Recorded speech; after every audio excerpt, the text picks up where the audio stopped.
pride for Southern Air Command to host this prestigious event at this premier airbase. Beginning with 4 Warpity aircraft and 16 Hawaii Sepoys, Indian Air Force today is the 4th largest air force in the world and a force to reckon with. This transformation would not have been possible without the invaluable contributions of our veterans and the various units towards operational preparedness and security of a nation. The presidential colors that we're talking about is the highest and most prestigious honor bestowed upon units of the armed forces who have made such contributions. Now let me give you a brief background of Southern Air Command, under which Sulur comes, Air Force Station Sulur itself, and the recipient units of the presidential colors. Now, due to the change in geopolitical situation around the southern peninsula during the early 80s, which you are quite aware of, a need was felt to have an air command in the region. Thus, the Southern Air Command, with its headquarters at Thiruvananthapuram, was raised on 19th July 1984, and it is the youngest amongst all the Air Force commands. The formation of this command and units under it enables quick deployment of combat forces to cater for sudden threats developing in the Indian Ocean region. फिर आपका खैर मकदम। इस वक्त बड़ी खबर आ रही है, पाकिस्तान ने समझौता एक्सप्रेस को रोक दिया है। हिंद पाक के बीच चलती है समझौता एक्सप्रेस। आपको बता दें कि ये ताज़ा तरीन खबर है, पाकिस्तान ने समझौता एक्सप्रेस को रोक दिया है। हिंदुस्तान और पाकिस्तान के दरमियान समझौता एक्सप्रेस चलती है। तो हिंदुस्तान और पाकिस्तान के दरमियान मौजूदा जो हालात है उसके पस मंज़र में पाकिस्तान ने समझौता एक्सप्रेस को रोक दिया है। हिंद पाक के दरमियान ये समझौता एक्सप्रेस चलती है।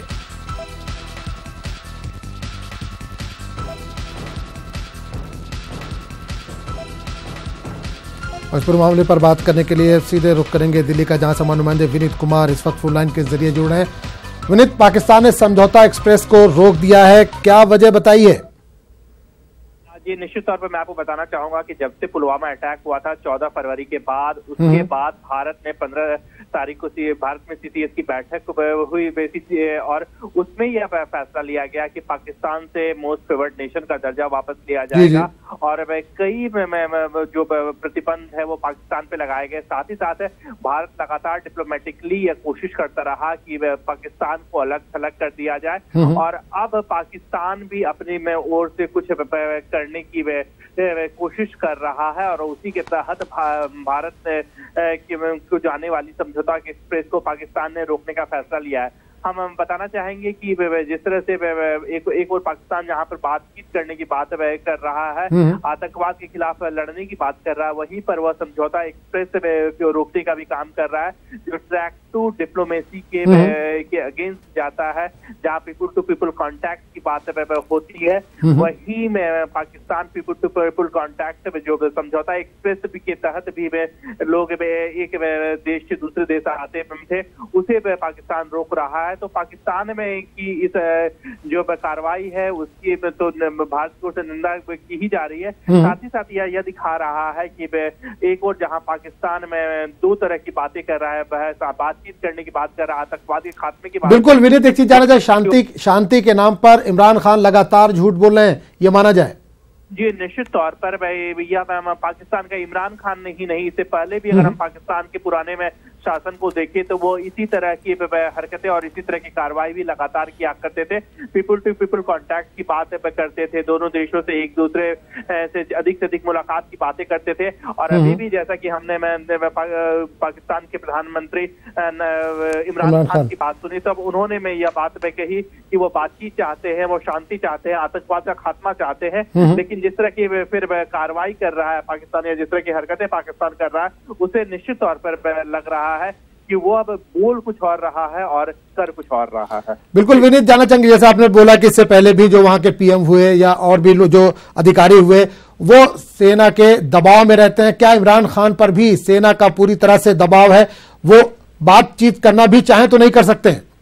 जी, निश्चित तौर पर अगर हम पाकिस्तान की सरकार की अगर हम गणित को देखें तो वहां पर जो इमरान खान की पार्टी की सरकार है वह पूरी तरह से बहुमत की सरकार नहीं है, वो अल्पमत की सरकार है। और जैसा कि इमरान खान की एक पूर्व पत्नी ने भी कहा था कि एक तरह से इमरान खान सेना के कठपुतली ही है, पपेट शब्द का प्रयोग उन्होंने किया था सेना के। तो हम समझ सकते हैं कि एक और उनकी पार्टी के पास बहुमत नहीं है और वह सरकार के चुनाव के काफी दिनों बाद वहां पर वो सरकार का फॉर्मेशन कर पाए थे। वे सेना ने उनके दिए जो आंकड़े हैं, सरकार बनाने के लिए आंकड़े हैं, वो जुटाए थे। और उनकी पूर्व पत्नी ने भी यह बात कही थी कि पाकिस्तानी आर्मी के इमरान खान पपेट है। तो हम पूरी तरह से समझ सकते हैं कि इमरान खान जो है वो वही कर रहे हैं जो पाकिस्तानी सेना कर रही है। बिल्कुल विनीत, ये भी माना जाए कि पाकिस्तान को विश्व स्तर पर अलग करने की जो हिंदुस्तान ने एक कोशिश की थी उसमें वो कामयाब होता नजर आ रहा है, क्योंकि हमने देखा कि चीन जो उसका साथी माना जाता है वो भी उसके अगेंस्ट जाता हुआ दिख रहा है। जी निश्चित तौर पर यहाँ पर पाकिस्तान के लिए एक बड़ी खबर यह है कि उसे कोई भी उसे समर्थन नहीं दे रहा है, क्योंकि चीन ने भी उसे समर्थन नहीं दिया, रशिया में भी जो है वो भी उसके समर्थन में नहीं आए, इवन अमेरिका ने भी आतंकवाद के खात्मे की बात पे कही। तो वैश्विक स्तर पर किसी ने भी पाकिस्तान का समर्थन नहीं दिया और भारत के जो कदम थी उसकी भी किसी ने निंदा नहीं की। और यहाँ तक कि कई देशों ने आतंकवाद के खात्मे में भारत के कदम की सराहना ही की है। जी बिल्कुल विनीत आपसे जानना चाहेंगे, दिल्ली में लगातार मीटिंगों का दौर जारी है, सरकारी सतह पर भी अपोजिशन की भी मीटिंग चल रही है, किस तरह की रणनीति तैयार हो रही है, आगे के लिए कुछ जानकारी मिल पा रही है?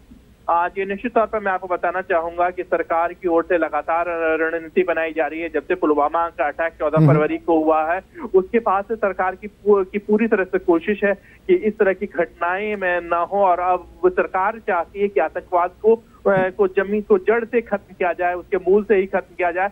और इसी की पूरी कोशिश जो है वो सरकार में कर रही है और इसी को लेकर के मीटिंग डे टू डे में मीटिंग हो रही है। लगातार प्रधानमंत्री हो, गृह मंत्री हो, NSA हो, वो लगातार या फिर सेना के तीनों टुकड़ियों के प्रमुख वो लगातार बैठक कर रहे हैं और जो देश के लिए महत्वपूर्ण है वैसा वो निर्णय लेने की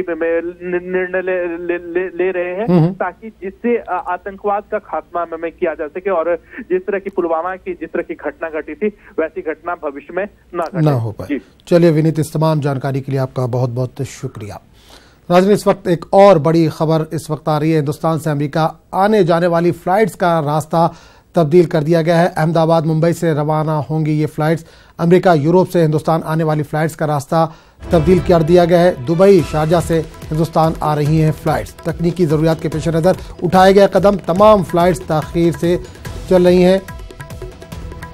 एयर इंडिया ने कोई भी फ्लाइट मनसूख फिलहाल नहीं की है, कुछ फ्लाइट्स हैं जो ताख़ीर से चल रही हैं। आपको बता दें, दुबई शारजा से हिंदुस्तान आ रही हैं फ्लाइट्स। इस वक्त की बड़ी खबर आ रही है, हिंदुस्तान से अमेरिका आने जाने वाली तमाम फ्लाइट्स का जो रास्ता है उसको तब्दील कर दिया गया है। अहमदाबाद मुंबई से रवाना होंगी फ्लाइट्स। अमेरिका यूरोप से हिंदुस्तान आने वाली फ्लाइट्स का रास्ता भी दुबई और शारजा से हिंदुस्तान ये फ्लाइट्स आएंगी।